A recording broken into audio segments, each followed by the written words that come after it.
Well, Ath quite rightly said you'd want Graham Thorpe up the other end if you're in a battle. I reckon next in line might be this man who joins us now. Nice to see you, Ben. You obviously knew Graham exceptionally well. May I please ask you to pay your tribute to him? Yeah, great man. Great loss to the cricket world, to his friends, his family. Very sad day when I got told the news. He was my first batting coach when I got into the England setup with the England Lions all the way back in 2010, 2011, and obviously spent a lot of time with him in the Test team and as a batting coach. So I learned a lot from Thorpe. Got to know him as a person, and just great man. Had some unbelievable memories with him, incredible amount of laughs, and it's going to be very sadly missed. It was a tough day.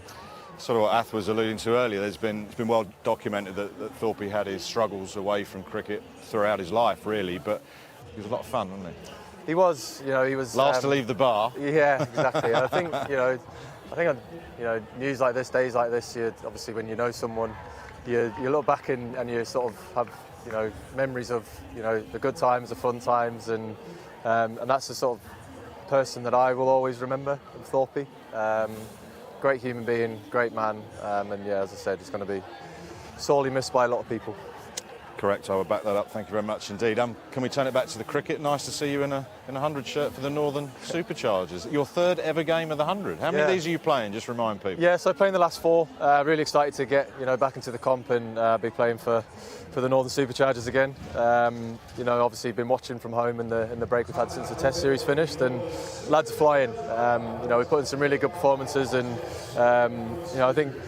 Brookie's led the team really, really well. Obviously, the camera's on you a lot more when you're skipper, but I think he's just taken it on incredibly easily. I was going to ask you about that. I mean, what have you picked up? It's 1 or 2 games. What's he like? I think he's relaxed. He's sort of got this. He comes across in a certain way, but he is actually very switched on when it comes to cricket. Absolutely, especially with the bat. But I think that also transfers over to his decision making when he's captain, especially in the field. So, being able to read a batter's mind or something like that, I just think he's gone from strength to strength as a player.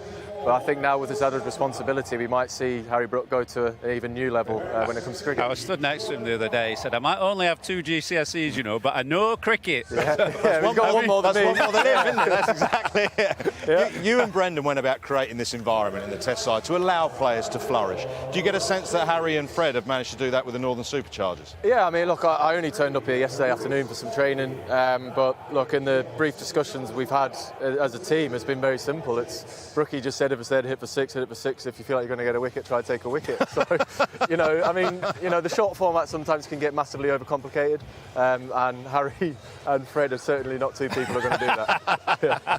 That's one way of putting it. Nice way of putting it. Yeah. Can I take it back to the Test match arena, because you named your squad for that first Test, certainly. What, first of all, did you take from your performances against West Indies that you hope to continue into the series against Sri Lanka?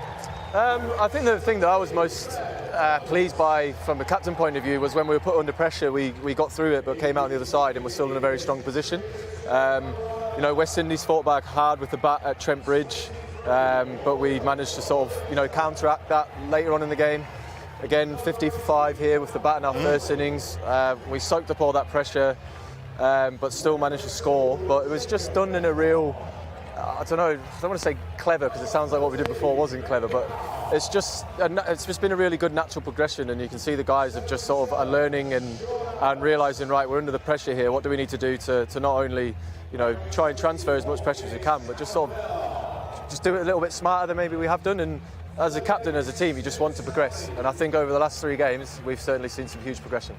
It's an interesting squad you've picked. Dan Lawrence is a very interesting call, top of the order. Old-timers like me go around saying it's a specialist position because we try and bluff people, that our figures are not so good because it's a bit harder up top. But it is an interesting call. He hasn't done it that much. You clearly just want to give him an opportunity, though. He's somebody who's just been around for the last year or so, not getting much playing time.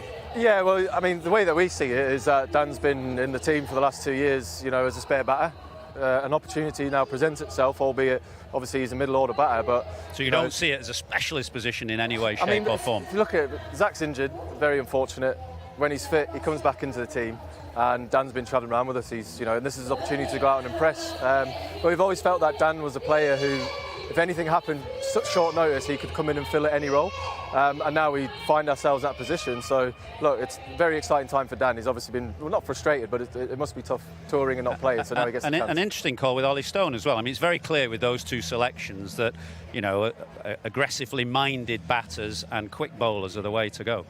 Yeah, and again, unfortunate for Dylan, first time into the squad, pulls his hammy.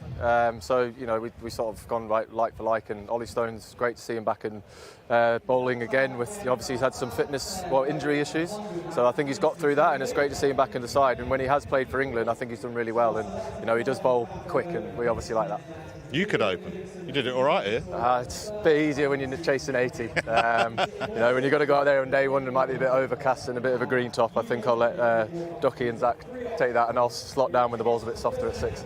Back-to-back tests again. You're going to have to sort of look after Woody and people like that and see how they come up. How did you pull up? Because you bowled a few overs in that series. Again, fast bowling's tough on the body. It'll be finish one game, see how everyone's going, but if we feel like someone needs a rest, then we've got an unbelievable batch of fast bowlers that we can go, right, get out there, and this is your chance to not prove yourself, but chance to have a go. And I'm good. I'm absolutely flying. Yeah, I'm in a really good place in my body, so good. Are you opening tonight? Down on the team sheet is open. Brookie said you're right at 7 tonight, and that's all I've heard. But no, well, in case you're opening, I'm going to let you go. Are we back now? Yes, I think you are. You pulled me. I didn't even know what we were doing. So. Great to see you. Thanks for coming over and speaking to us. Thanks, Appreciate your thoughts. Say that for you.